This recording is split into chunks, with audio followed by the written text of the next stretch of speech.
तो कैसे हैं सब लोग।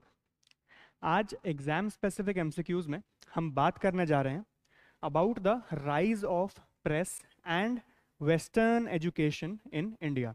इससे पहले पिछली क्लास के अंदर हमने बात की थी about the revolt of 1857 and जब हम डिस्कस कर रहे थे कि व्हाई दिस रिवोल्ट फेल्ड, उसके अंदर एक रीज़न हमने देखा था कि एक मास मोबिलाइजेशन हमें देखने को नहीं मिला उस रिवोल्ट के दौरान। सिर्फ नॉर्थ और सेंट्रल इंडिया के रीजन्स ही हमें देखने को मिले और वहीं पर ही ये रिवोल्ट जो है वो सिमट गया था।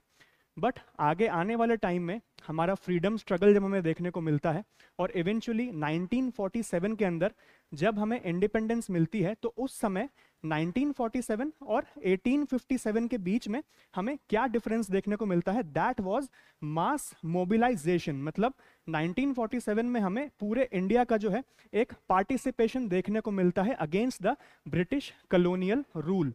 ऐसा क्यों? Because of the development of press in India through local newspapers and the biographies of freedom fighters. उसकी वजह से जो है हमें एक पूरे इंडिया के अंदर एक आक्रोश देखने को मिला था ब्रिटिश रूल के खिलाफ।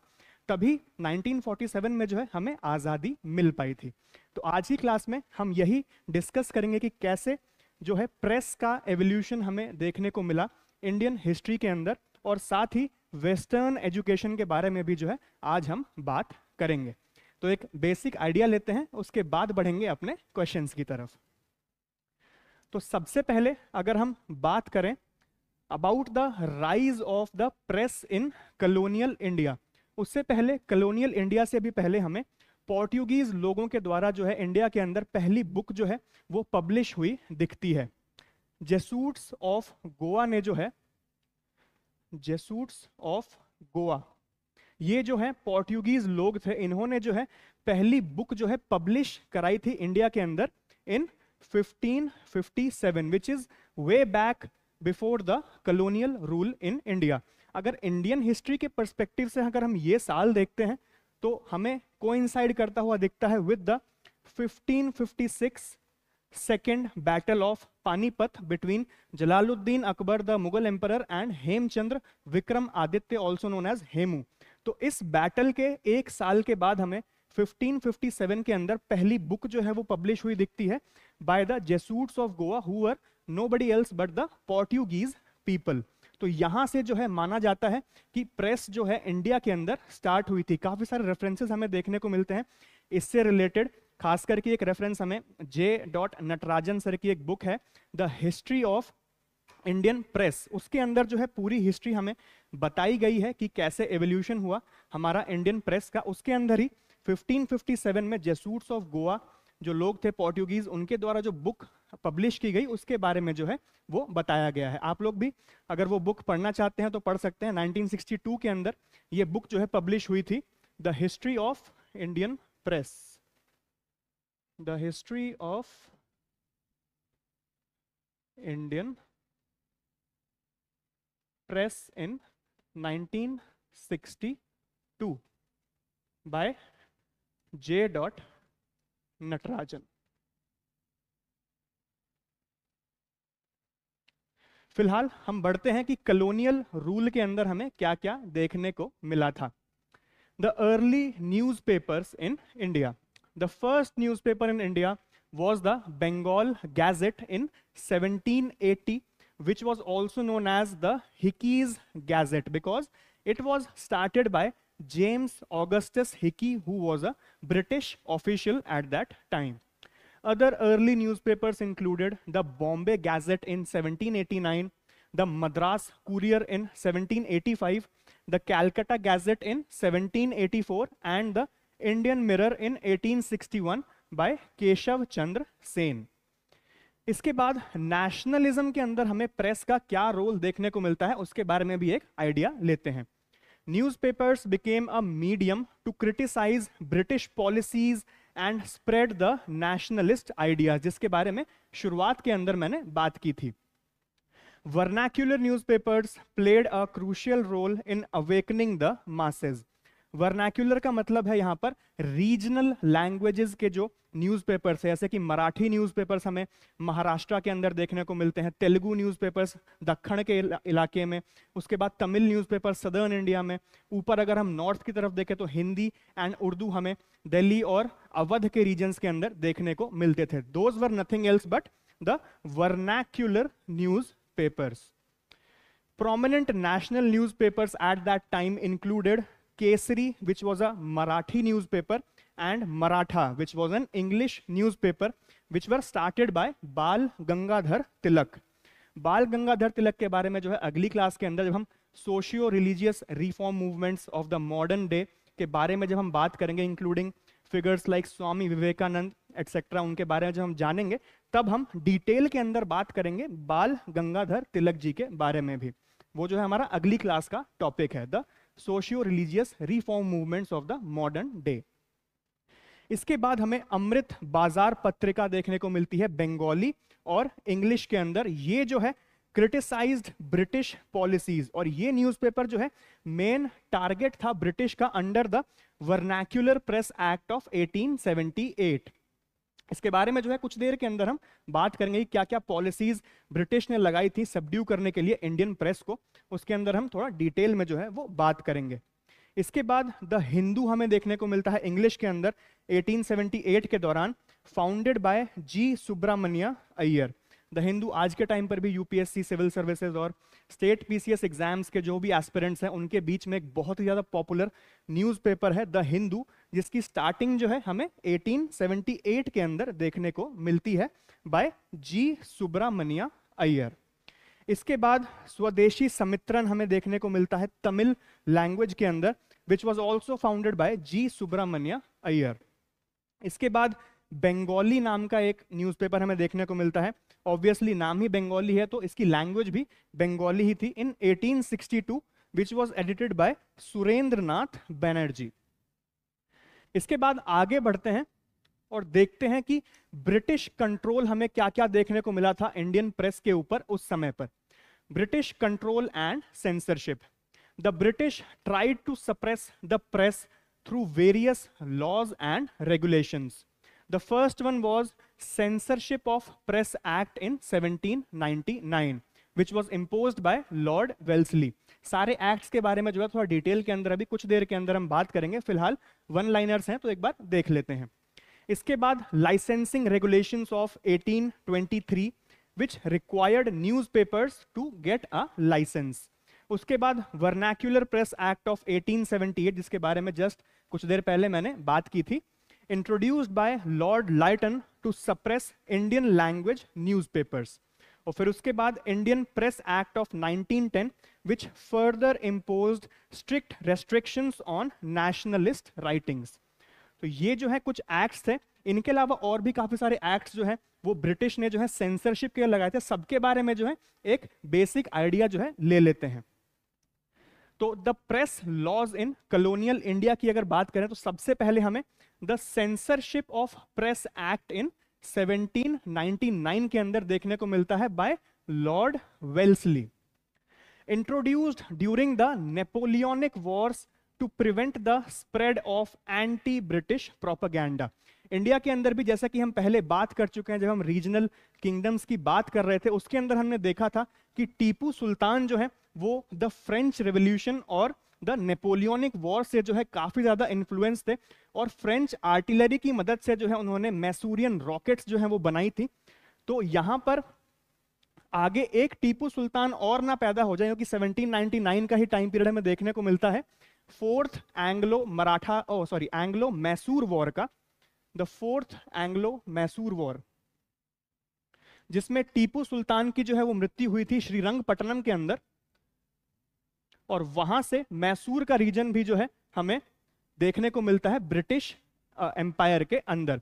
तो ब्रिटिश का ये मानना था कि एक और जो है टीपू सुल्तान की ख्यालात वाला इंसान ना आ जाए हमारे रूल के खिलाफ, तो उन्होंने जो है the censorship of press act लेकर आए कि एंटी ब्रिटिश प्रोपेगेंडा जो है वो और ना फैले, बिकॉज वहां पर यूरोप की तरफ नेपोलियन भी जो है उनका राइज हमें देखने को मिल चुका था 1799 के अंदर। ऑलमोस्ट पीक पर थे नेपोलियन बोनापार्ट। उनके बारे में जो है हम वर्ल्ड हिस्ट्री की तरफ जब बढ़ेंगे तब डिटेल में जो है चर्चा होगी अबाउट नेपोलियन बोनापार्ट। इसके बाद यहां फिलहाल आगे बढ़ते हैं। Required newspapers to get pre approval before publication. Newspapers को जो है यहां पर ब्रिटिश लॉज के द्वारा प्री अप्रूवल की एक प्रोसेस से जो है वो गुजरना पड़ता था पब्लिकेशन से पहले, under the censorship of press act. However it was abolished in 1818 by governor general Lord Hastings. 1818 के अंदर जो है इस लॉ को जो है वो अबॉलिश कर दिया गया था। हालांकि इस लॉ ने जो है इनफ डैमेज पहुंचा दिया था, क्योंकि उस समय पर प्री अप्रूवल मिलना भी एक काफी बड़ी समस्या थी इंडियन न्यूज़पेपर्स के लिए। क्योंकि जैसे कि अभी जस्ट हमने बात करी कि टीपू सुल्तान का जो राइज है उससे ब्रिटिश को जो है काफी ज्यादा जो है वो लॉस उठाना पड़ा था, क्योंकि first and the second Anglo Mysore Wars के अंदर जो है ब्रिटिश को जो है जीत नहीं मिल पाई थी। आगे जाकर थर्ड एंड फोर्थ में जरूर वो टीपू सुल्तान को सबड्यू करने में सफल रहे थे, बट उनका जो है काफी ज्यादा लॉस भी वहां पर हो गया था। तो वो ये नहीं चाहते थे कि एक और टीपू सुल्तान जो है नेपोलियनिक वॉर से जो है वो इन्फ्लुएंस होकर एंटी ब्रिटिश प्रोपोगेंडा जो है वो फैलाए बाकी लोगों के अंदर। फिलहाल बढ़ते हैं आगे। लाइसेंसिंग रेगुलेशंस हमें देखने को मिला 1823 के अंदर by John Adams. imposed strict control over press activities, required all newspapers to obtain a license from the government। जितने भी न्यूज़पेपर्स बिकते थे सबको जो है गवर्नमेंट, यानी कि उस समय पर ब्रिटिश सरकार थी, तो ब्रिटिश सरकार से जो है एक लाइसेंस जो है सारे न्यूज़पेपर्स को लेना मैंडेटरी हो गया था। Indian run newspapers such as Mirat ul Akhbar by Raja Ram Mohan Roy were forced to shut down. However, it was repelled in 1835 under the influence of Thomas B. Macaulay। Repelled का मतलब यहाँ पे कि रिवोक कर दिया गया था इस एक्ट को ब्रिटिश सरकार के द्वारा, मतलब ये एक्ट वापस ले लिया गया, यानी रद्द कर दिया गया था। इसके बाद आगे के एक्ट की अगर बात करें तो यहाँ पर हमें एक लिबरल एक्ट भी देखने को मिलता है, which was known as the Metcalfe Act of 1835, which was nothing but a liberal policy by the British, also called the liberator of Indian press। ऐसा क्यों? Because it removed licensing requirements for all the newspapers। जो हमें देखने को मिले थे इससे पहले लाइसेंसिंग रेगुलेशंस के अंदर की लाइसेंस आपको जरूरी होगा, इस एक्ट के अंतर्गत जो है सारे लाइसेंसिंग रेगुलेशंस जो है वो हटा दिए गए थे। Press was freed from prior censorship, though the government could still take action after publication। Led to the rapid growth of Indian newspapers. इस एक्ट के बाद जो है इंडियन न्यूज़पेपर्स का जो हमें राइज एक सिग्निफिकेंट देखने को मिलता है इस टाइम पीरियड के दौरान, विच वाज आफ्टर 1835। इसके बाद the vernacular press act of 1878 by lord Lytton introduce to curb anti British writings in Indian language newspapers. जो भी इंडियन न्यूज़पेपर्स थे उनके अंदर जो है ब्रिटिश पॉलिसीज के खिलाफ जो है उनका काफी क्रिटिसाइजेशन हमें देखने को मिलता है। इस वजह से जो है उस एंटी ब्रिटिश राइटिंग्स को जो है थोड़ा लिमिट करने के लिए ये एक्ट जो है लेकर आए थे, which was known as the vernacular press act. और लॉर्ड लाइटन जो है ये एक्ट लेकर आए थे इंडिया के अंदर। allowed government officials to confiscate printing presses if they published seditious content। seditious content मतलब कि राजद्रोही content उस समय पर कि ब्रिटिश के खिलाफ अगर आपने बोला तो आप जो है राजद्रोह के जो है आरोप में घिरे जाएंगे। तो वहां पर प्रिंटिंग प्रेस को ही जो है वो कॉन्फिस्केट करने का जो है ऑर्डर दे दिया गया था कि अगर ब्रिटिश सरकार के खिलाफ अगर आप कुछ भी छापते हैं तो डायरेक्टली आपकी जो प्रिंटिंग प्रेस है वो बंद करा दी जाएगी इस एक्ट के अंतर्गत।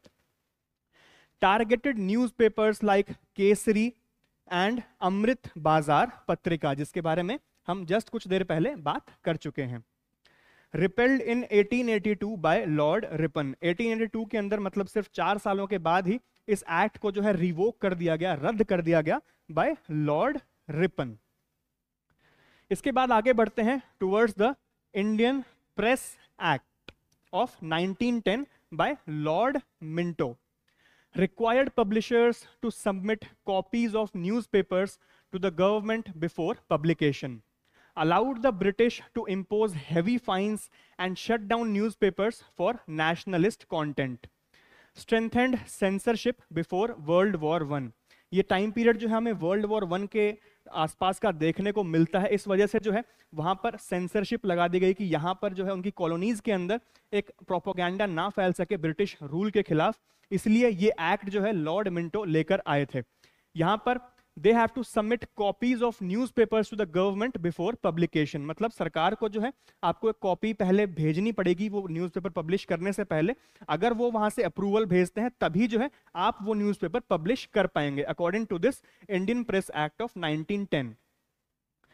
इसके बाद आगे बढ़ते हैं towards the press laws in the 20th centuries. बाकी के जो भी लॉज हमें देखने को मिले, the first one was the press emergency act of 1931 which introduced to control Gandhian movements. Gandhian movements के बारे में डिटेल के अंदर हम बात करेंगे during the Indian national struggle की क्लासेस के दौरान। इसके बाद डिफेंस ऑफ इंडिया एक्ट 1915 और 1939 दो बार हमें देखने को मिले।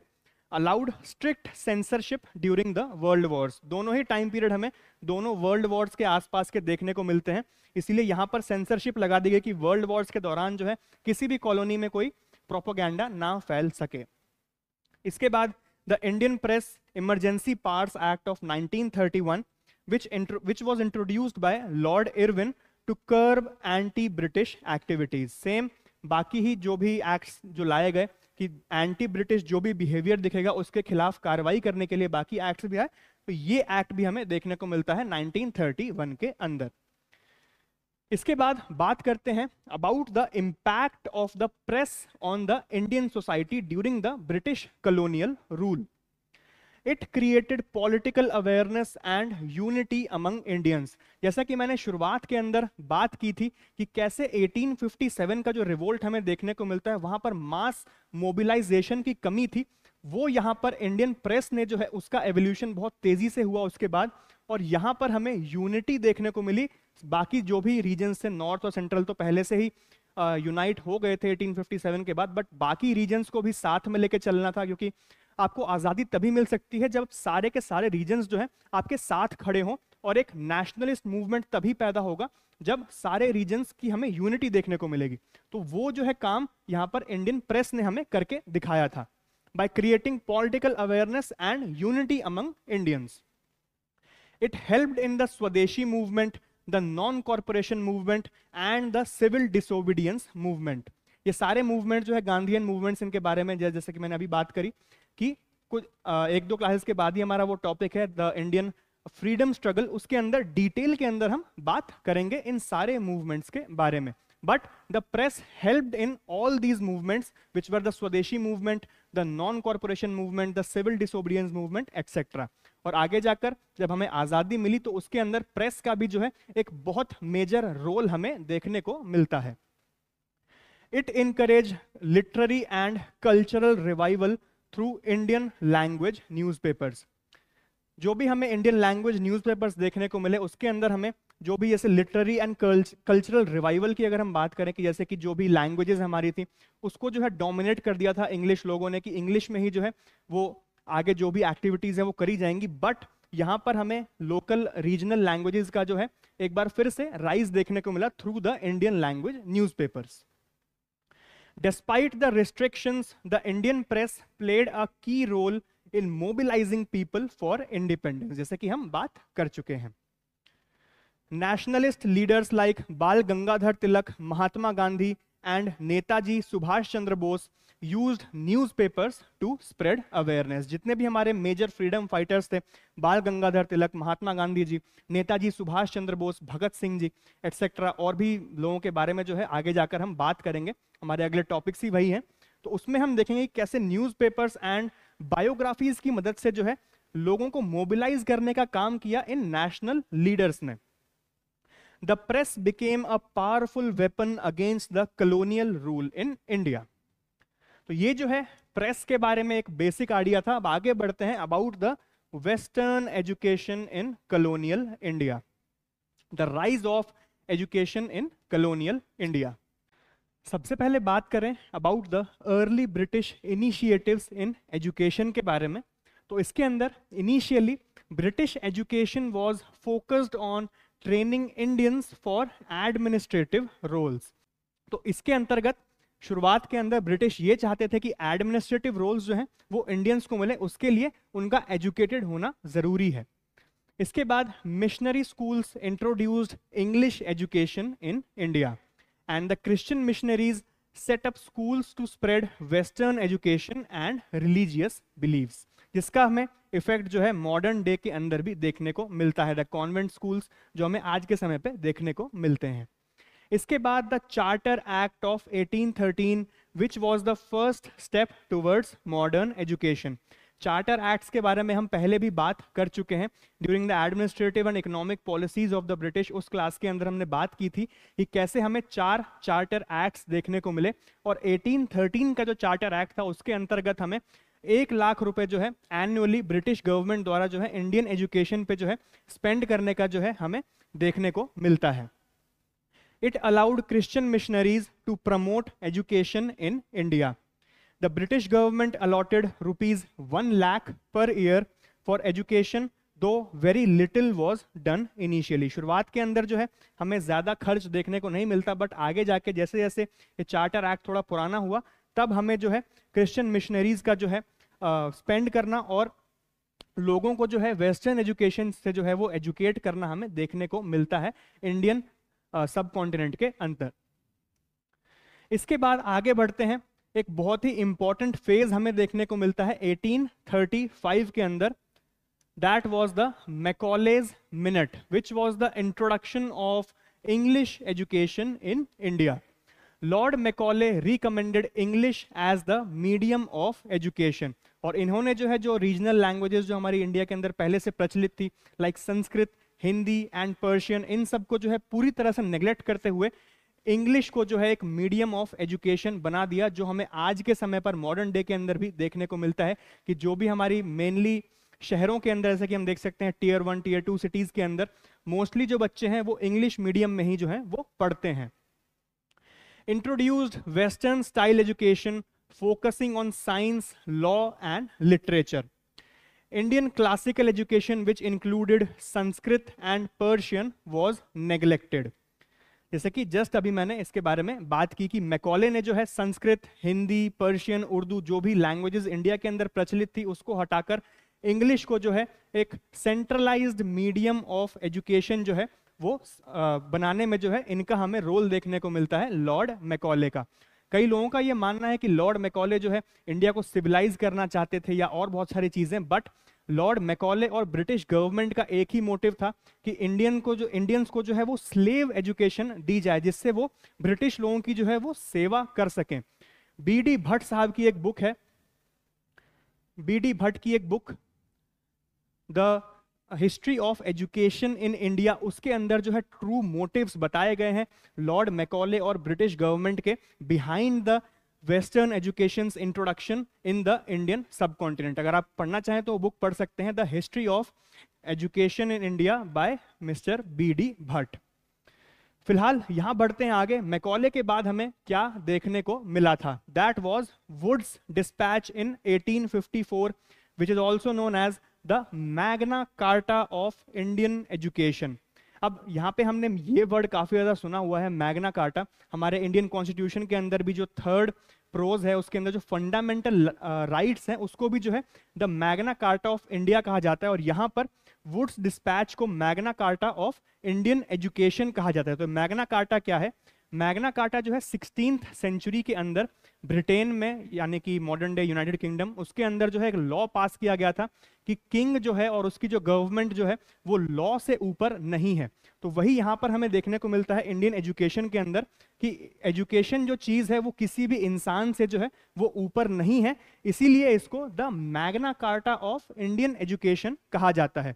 इसके अलावा बहुत सारी चीजें हमें देखने को मिली वुड्स डिस्पैच के अंदर, जैसे कि the establishment of universities in Calcutta, Bombay and Madras in 1857। 1857 का टाइम पीरियड, जैसे कि हमने पिछली क्लास के अंदर बात करी कि the revolt of first war of independence भी हमें इसी साल देखने को मिलता है, और कैलकाटा, बॉम्बे और मद्रास की यूनिवर्सिटीज का निर्माण भी जो है यहीं से शुरू हो गया था। It led the foundation for modern education in India, the Wood's dispatch. Primary, secondary and higher education structure भी हमें देखने को मिलता है वुड्स डिस्पैच की रिकमेंडेशंस के अंदर। The training of Indian teachers and promotion of western literature and science भी हमें वुड्स डिस्पैच की रिकमेंडेशंस के अंदर देखने को मिलते हैं। इसके बाद अगला जो है हमें देखने को मिलता है इंडियन एजुकेशन के अंदर, that is the Hunter commission of 1882। यहां पर जो है आपको कंफ्यूज नहीं होना है, एक हंटर कमीशन हमें 1919 के अंदर देखने को मिलता है to investigate the Jallianwala Bagh massacre. उसके बारे में जो है इंडियन फ्रीडम स्ट्रगल की तरफ जब हम बढ़ेंगे तो उसके बारे में हम डिटेल में तब बात करेंगे। फिलहाल 1882 के हंटर कमीशन के बारे में बात करते हैं, जो कि एक्सपेंशन ऑफ एजुकेशन की तरफ जो है वो फोकस था। ये वाला हंटर कमीशन जो है वो इन्वेस्टिगेशन की तरफ फोकस था कि जलियांवाला बाग मैसाकर जो है वो हुआ क्यों था। फिलहाल यहां आगे बढ़ते हैं। It recommended expansion of primary and secondary education in Indian subcontinent at that time, encouraged private and indigenous schools and also expanded focus on women's education। women's literacy का भी जो है हमें हंटर कमीशन के बाद राइज देखने को मिलता है इंडियन सबकॉन्टिनेंट के अंदर। इसके बाद the Indian universities act of 1904 हमें देखने को मिलता है by lord Curzon to increase British control over the universities. It restricted university autonomy and increased government intervention। 1904 का इंडियन यूनिवर्सिटीज एक्ट हमें ये बताता है। इसके बाद आगे बढ़ते हैं कि कैसे हमें growth of national education, nationalist education देखने को मिलती है during the colonial rule of India. Swadeshi leaders promoted national education to counter the British influence. इसके अंतर्गत हमें काफी सारी यूनिवर्सिटीज एंड कॉलेजेस देखने को मिलते हैं, जैसे कि the Bengal National College of 1906 which was established by Aurobindo Ghosh, the Jamia Millia Islamia University of 1920 established by the nationalist Muslim leaders, the Banaras Hindu University in 1916 which is also known as the BHU, काफी famous university है ये, founded by Madan Mohan Malviya, and the Aligarh Muslim University in 1920 which was originally founded as the MAO College by Sir Syed Ahmad Khan। इसके बाद the Sadler commission हमें 1917 से 1919 के बीच में देखने को मिलता है, which were the university reforms of the colonial rule, formed under Michael Sadler to review Calcutta University, but it also influenced other universities as well।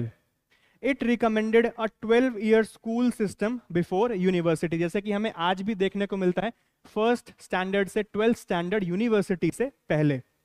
More autonomy for universities, इससे पहले जब हमने इंडियन यूनिवर्सिटीज एक्ट ऑफ 1904 देखा था, वहां पे autonomy मतलब कि यूनिवर्सिटीज का अपना डिसीजन लेने का जो राइट था वो थोड़ा कम कर दिया गया। ब्रिटिश इंटरवेंशन जो है हमें ज्यादा देखने को मिल रहा था। यहां पर ऑटोनॉमी जो है वो प्रोवाइड करी गई यूनिवर्सिटीज को under the Sadler commission of 1917।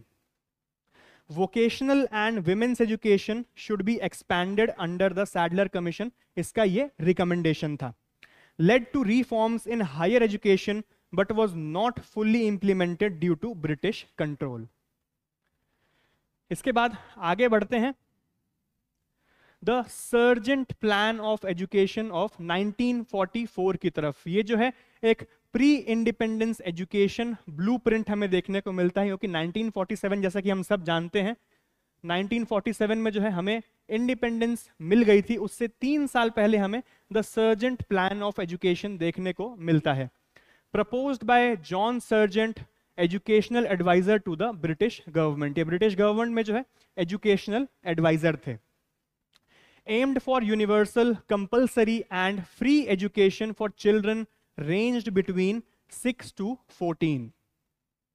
It recommended one primary school within a 3-mile radius, higher education expansion with a focus on science and research, and more technical and vocational training. However, it was not fully implemented due to the Second World War and India's growing independence movement. ये जो act है काफी ज्यादा हमें कागजों पे तो अच्छा देखने को मिलता है, हालांकि इसका जो है इम्प्लीमेंटेशन पूरी तरह से हो नहीं पाया, क्योंकि उसी समय पर हमें द सेकेंड वर्ल्ड वॉर देखने को मिलता है जिसमें ब्रिटिश जो सेनाएं थी ब्रिटिश की यूरोप के अंदर और बाकी कॉलोनीज के अंदर पूरी तरह से कर्ब कर दी गई थी by the Nazi Germany's and it's allies.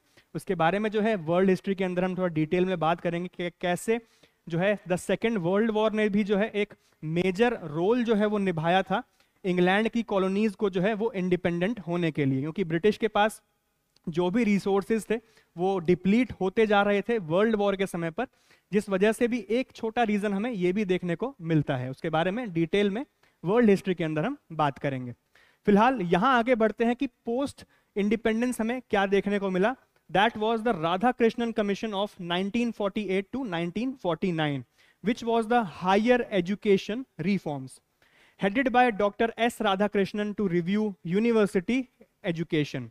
It recommended quality over quantity in higher education, establishment of a University Grants Commission, which is also known as the UGC. More focus on humanities, social sciences, and research. Led to the formation of the University Grants Commission, which is the UGC in 1953. इसके बाद UGC की अगर बात करें तो उसके अंदर हमें क्या देखने को मिलता है, 1953 और 56 के अंदर जो है हमें इनके एक्ट्स देखने को मिलते हैं। Formed in 1953, it made a statutory body in 1956। 1956 के अंदर जो है यूजीसी परमानेंट बॉडी जो है वो बन गई थी। इसके जो फंक्शंस हैं that are, it regulates university education in India, provides funding for universities and ensures standardized curriculum for all the institutions which come under the UGC. इसके बाद हमें कोठारी एजुकेशन सिस्टम कमीशन देखने को मिलता है 1964 से 66 के बीच में। It was the framework for modern Indian education headed by DS Kothari. This was India's first comprehensive education policy. The independent India's comprehensive education policy हमें देखने को मिलती है, मतलब आजादी के बाद जो है पहली comprehensive education policy, that was the Kothari education commission. It recommended 10+2+3 system of education which is still followed today, मतलब 10th क्लास, 10+2 मतलब 12th क्लास, और 3 साल का जो है मोस्ट कोर्सेज के अंदर हमें ग्रेजुएशन देखने को मिलता है। हालांकि टेक्निकल फील्ड्स में 4 साल की ग्रेजुएशन है, बट काफी सारे कोर्सेज में आज भी हमें 3 साल का जो है ग्रेजुएशन पीरियड देखने को मिलता है, इसीलिए it is still followed today. Focus on science, research and national development. Increase in education spending to 6% of GDP. GDP का 6% जो है एजुकेशन पे स्पेंड होना चाहिए, ये जो है कोठारी एजुकेशन कमीशन ने जो है वो तय किया था। इसके बाद new education policies of 1986 and 2020 जो है हम पोस्ट इंडिपेंडेंस के अंदर जो है वो कवर करेंगे, वही दोनों बस बाकी रह गए हैं। यहाँ के लिए इतना बेसिक आइडिया मेरे हिसाब से काफी रहना चाहिए। इसके बाद बात करते हैं about the impact of education on Indian society. Educated Indians begin demanding reforms and independence. जो भी एजुकेटेड इंडियंस थे उन्होंने जो है इंडिपेंडेंस और रिफॉर्म्स की जो है वो डिमांड करनी शुरू कर दी थी, इसीलिए ब्रिटिश का जो पासा है वो उन्हीं के ऊपर उल्टा पड़ गया, कि जैसे जैसे एजुकेशन का विकास हुआ इंडिया के अंदर, लोगों ने जाना कि कॉलोनियल रूल जो है उनके लिए कितना ज्यादा खराब है, इसीलिए इंडिपेंडेंस जो है वो उसकी मांग करने लगे थे। It helped in the spread of modern ideas, social reforms and women's education. Traditional education declined however after the Macaulay's minute in 1835, जैसा कि हम पहले भी बात कर चुके हैं। Sanskrit, Persian, Hindi, Urdu and local learning centres weekend. Universities of Calcutta, Bombay and Madras were established in 1857. The Hunter Commission in 1882 and the Sargent Plan in 1944 encouraged female literacy, led to the establishment of IITs, IIMs and research institutes after the independence of India. National policies of 1968, 1986 and 2020 which are also known as the new education policies, जिनके बारे में जो है post independence के अंदर हम थोड़ा detail में जो है वो बात करेंगे। Focused on scientific, technical and skill based learning. तो ये जो है कुछ इम्पैक्ट हमें देखे इंडियन सोसाइटी के अंदर। एजुकेटेड इंडियंस ने जो है इंडिपेंडेंस डिमांड करनी जो है वो शुरू कर दी। इसके अलावा हमें फीमेल लिटरेसी बढ़ती हुई दिखाई देती है, और साथ ही हिंदी, पर्शियन, उर्दू, संस्कृत, इनका जो है डिक्लाइन हमें देखने को मिलता है मॉडर्न डे के अंदर। तो ये जो है एक बेसिक आइडिया था पूरा about the history of press and the western education in India. तो बढ़ते हैं अब अपने क्वेश्चंस की तरफ। तो हमारा पहला क्वेश्चन है आज का, in which region primary education was made compulsory for the first time in the year 1906?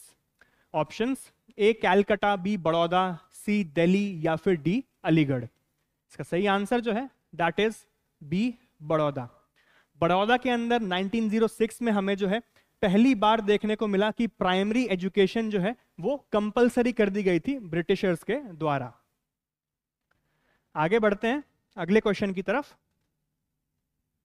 In which year did the British government establish the department of public education immediately implementing the recommendations of the Wood's dispatch?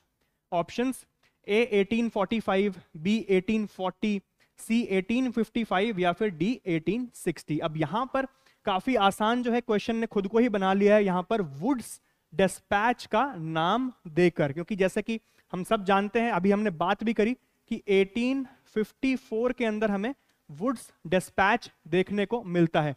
तो उसकी recommendations को immediately implement करते हुए department of public education जो है British government ने जो है वो बना दिया था। तो यहां पर ऑप्शंस जैसा कि आप देख सकते हैं, यहां पर 1854 से पहले तो जो भी ऑप्शंस हैं हम उन्हें निकालेंगे। सबसे पहले 1845 तो हमारा होगा नहीं, 1840 भी हमारा होगा नहीं, क्योंकि वुड्स डिस्पैच हमें 1854 के अंदर देखने को मिलता है। उसके बाद एक लाइन और यहाँ पे, immediately implementing the recommendations of Wood's dispatch. तो 1860 जो है इमीडिएट तो नहीं है, क्योंकि 6 साल का समय यहाँ पे बीत चुका है। एक ही ऑप्शन हमें सूटेबल लगता है, दैट इज 1855, और ये जो है एक सही आंसर भी है। इसका राइट आंसर सी 1855 है। तो ऐसे जो है थोड़ा सा दिमाग लगाकर अगर आपको जो है रिकॉल आप करने में जो है सफल नहीं हो पा रहे हैं, तो ऐसे करके अगर आपको वुड्स डिस्पैच याद है कि 1854 के अंदर आया था, तो इस क्वेश्चन का आंसर भी आप बिल्कुल आसानी के साथ जो है वो दे सकते हैं, थोड़ा सा अपना दिमाग लगाकर। अगर आपको आंसर पहले से पता है तब तो कोई बात ही नहीं है, बट थोड़ा सा आप अपनी क्रिटिकल थिंकिंग का इस्तेमाल करके अपने लिए जो है चीजें बहुत ज्यादा आसान बना सकते हैं। फिलहाल आगे बढ़ते हैं।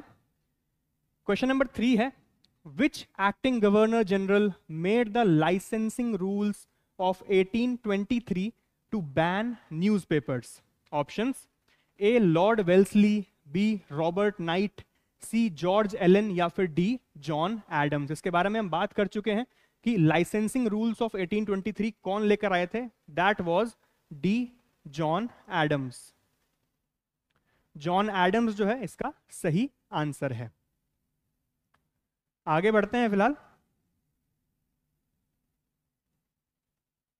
क्वेश्चन नंबर 4 है, which act allowed the government to confiscate the property of a newspaper in case of publishing anything objectionable? ये क्वेश्चन आपका बीपीएससी के प्री के 2023 में जो है वो पूछा जा चुका है। Options A vernacular press act, B censorship of press act, C Metcalfe act या फिर D Indian press emergency parts act.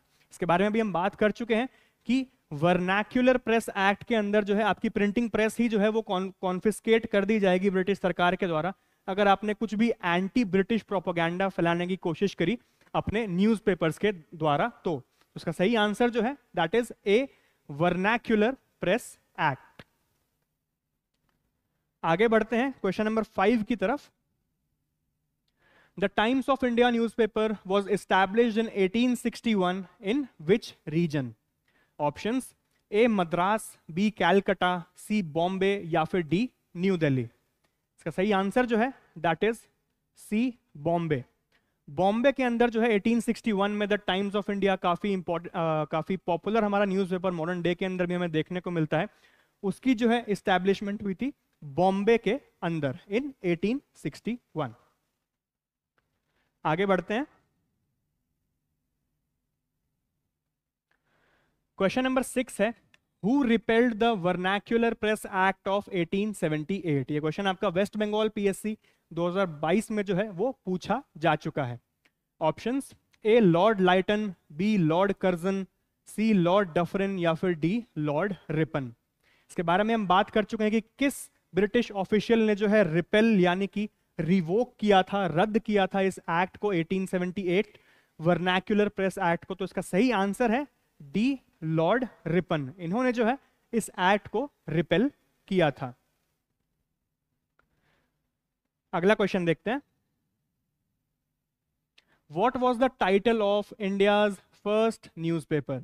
Options: A. Punjab Mirror, B. The Bengal Gazette, C. Azad Hind या फिर D. The Times of India। इसके बारे में हम बात कर चुके हैं कि इस न्यूज़पेपर को जो है द हिकीज गैजेट या फिर द बंगाल गैजेट भी जो है कहा जाता है। 1780 के अंदर हमें पहला न्यूज़पेपर जो है इंडिया का देखने को मिलता है। तो इसका सही आंसर है बी, द बंगाल गैजेट। आगे बढ़ते हैं। क्वेश्चन नंबर 8 है, which of the following was not the reason behind educating the Indians by the British people? Options: getting local substitutes of English officials to save travel and maintenance costs, B. cheap educated Indian employees, C. building skills of Indians for higher posts या फिर D. none of the above। इसके बारे में जब हम मैकॉलेज minutes के बारे में जब मैं बात कर रहा था तब मैंने बताया था कि कैसे जो है इंडिया बेसिकली एक कॉलोनी था ब्रिटिश का। तो कोई भी जो है हमारे ऊपर अगर रूल कर रहा है तो वो ये तो बिल्कुल नहीं सोचेगा कि यहाँ के जो लोग हैं उनकी स्किल्स बढ़ाने का काम किया जाए। बदले में वो ये चाहते थे कि चीप एजुकेटेड इंडियन एम्प्लॉयज उनको मिले, उनको सर्व करने के लिए बेसिकली एक स्लेव एजुकेशन सिस्टम हमें देखने को मिलता था। और getting local substitutes of English officials to save travel and maintenance cost, क्योंकि यूरोप से, यूके से जब आप किसी ऑफिशियल को बुलाते हैं तो ट्रैवल का एक्सपेंस, उनके यहाँ पे रहने का एक्सपेंस, और यहाँ पर जो है इतनी गर्मी पड़ती थी तो वहाँ के लोगों को जो है थोड़ा दिक्कत होता था, यहाँ पे उनका मतलब मेंटेनेंस का खर्चा जो है वो बढ़ जाता था। इसीलिए वो चाहते थे कि एक इंडियन आदमी ही जो है वो यहाँ पर रखें, लोगों पे जो है वो हुकूमत करने के लिए अपने रूल के अंडर। तो ये जो है उनके रीजंस थे, इसलिए ये जो है सही रीजंस है। ये एक गलत रीजन है कि building skills of Indians for higher post, बिल्कुल नहीं चाहते थे ब्रिटिश कि इंडियंस की जो है वो स्किल बढ़े, वो सिर्फ एक स्लेव एजुकेशन जो है वो प्रमोट कर रहे थे। इसलिए इसका आंसर है C, that is building skills of Indians for higher post. ये जो है ब्रिटिश नहीं चाहते थे, that is it was not the reason behind educating the Indians by the British. अगला क्वेश्चन देखते हैं। Which of the following Indian was included in the Sadler Commission of 1917 to 19? Options: A. Devendra Mukherjee, B. Mohan Das, C. बाल मुकुंद गुप्ता या फिर D. Doctor Ashutosh Mukherjee. तो यहाँ पर हमें सैडलर कमीशन के अंदर एक इंडियन का भी जो है इंक्लूजन देखने को मिलता है, that was doctor Ashutosh Mukherjee. इसके अलावा हमें डॉक्टर जियाउद्दीन का भी जो है इंक्लूजन देखने को मिलता है। दो इंडियंस जो है हमें देखने को मिलते हैं सैडलर कमीशन के अंदर। One of them was doctor Ashutosh Mukherjee and other one was doctor Ziauddin. आगे बढ़ते हैं हमारे आखिरी क्वेश्चन की तरफ। क्वेश्चन नंबर 10 है, who established the first Sanskrit college in Varanasi in 1791 AD? Options: A. Jonathan Duncan, B. William Jones, C. Warren Hastings या फिर डी. राजा राम मोहन रॉय। इसका सही आंसर जो है that is A. Jonathan Duncan. बहुत ही अनएक्सपेक्टेड आंसर है, क्योंकि कोई भी एक्सपेक्ट नहीं करेगा कि एक ब्रिटिश ऑफिशियल जो है वाराणसी के अंदर एक संस्कृत कॉलेज खोलेगा, बट जोनाथन डंकन ने जो है वो काम किया। 1791 के अंदर वाराणसी के अंदर पहला संस्कृत कॉलेज जो है इन्होंने जो है वो खोला था। सो इसका सही आंसर जो है दैट इज जोनाथन डंकन। तो आज के हमारे 10 क्वेश्चन जो है समाप्त हुए। आज हमने देखा कि कैसे प्रेस का हमें राइज देखने को मिला, कैसे वेस्टर्न एजुकेशन का हमें राइज देखने को मिला इंडिया के अंदर, और कैसे प्रेस ने जो है एक मेजर रोल निभाया 1947 के हमारे फ्रीडम स्ट्रगल को जो है वो सक्सेसफुल बनाने के लिए। इसके बाद अगली क्लास के अंदर हम चर्चा करेंगे about the socio religious reform movements of the modern time period in the Indian subcontinent's history, जिसके अंदर हम बात करेंगे की फिगर्स के बारे में, लाइक बाल गंगाधर तिलक, लाइक स्वामी विवेकानंद एटसेट्रा। उसके बाद डायरेक्टली हम बढ़ेंगे towards the freedom struggle of India, और कैसे हमें जो है वो आज़ादी मिली ब्रिटिश कॉलोनियल रूल से। तो बात करेंगे इन सब की अगली क्लासेस के अंदर। आज के लिए बस इतना ही, शुक्रिया।